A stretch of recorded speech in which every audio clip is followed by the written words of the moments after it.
Axşamınız xeyir dostlar. Hər gecə bir nağıl dinləməkdən yorulmadınız ki?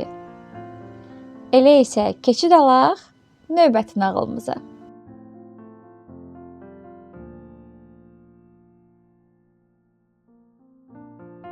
Bu axşam sizə Soxulcan və Qırxayaq adlı Koreya nağılını danışacağam.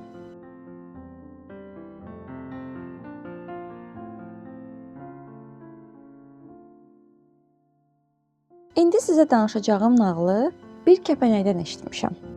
Bu nağılda sizə Qırxayaqla Soxulcanın niyə bir-birlərini sevmədiyindən danışmaq istəyirəm.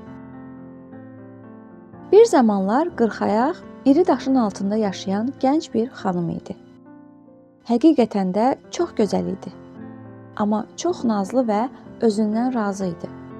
Səhərlər qalxar, günortaya qədər güzgüdə özünü seyr edər, 40 incə ayağına ipək corab geyinər, sonra da axşama yaxın bir neçə saat ərzində qonşularını ziyarətə gedər, qeybət edərdi.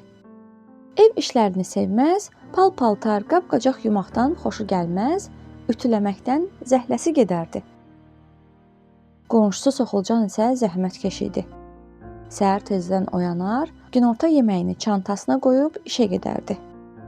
Bütün gün yerin altında tunellərdə işləyər, axşam isə ucsuz-bucaqsız tuneldən çıxıb evinə gələrdi. Həyatından razı, özündən məmnun idi.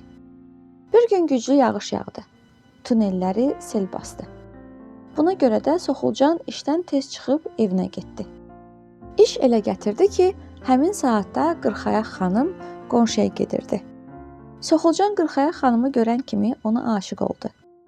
Bir neçə gündən sonra evinə gedib evlənmək təklif etdi. Qırxayaq xanım bu yaraşıqlı gənci çox bəyəndi və dərhal ona ərə getməyə razılıq verdi. Düzdür, o razı oldu, amma Qırxayaq xanımın dostları onun Soxulcanla ailə qurmağına ağız büzdülər.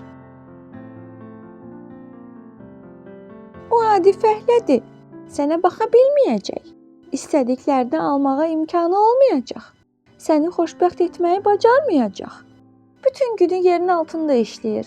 Özün düşünsənə, hər gün paltarlarını yumalı olacaqsan. Gəl sən bu sevdadan əl çək. Dedilər. Digər tərəfdən Soxulcanın da dostları bu izdivaca qarşı idilər. Ay aman, sən heç nə etdiyini bilirsən? Bu xanımın 40 dənə ayağı var.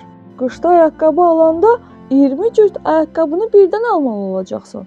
Hələ bu təkcə ayaqqabısıdır. Bunun 40 dənə ipək corabı, 40 ayaqlı paltosu var. Bundan əlavə o səndən çox fərqlidir. Siz birlikdə xoşbəxt ola bilməyəcəksiniz.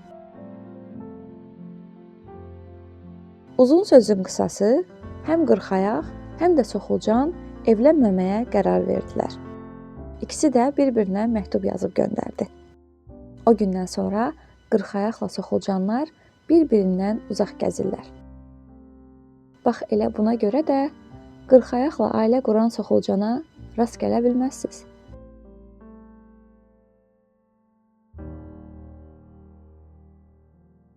Bu axşamki nağılımızın da beləcə sonuna gəldik.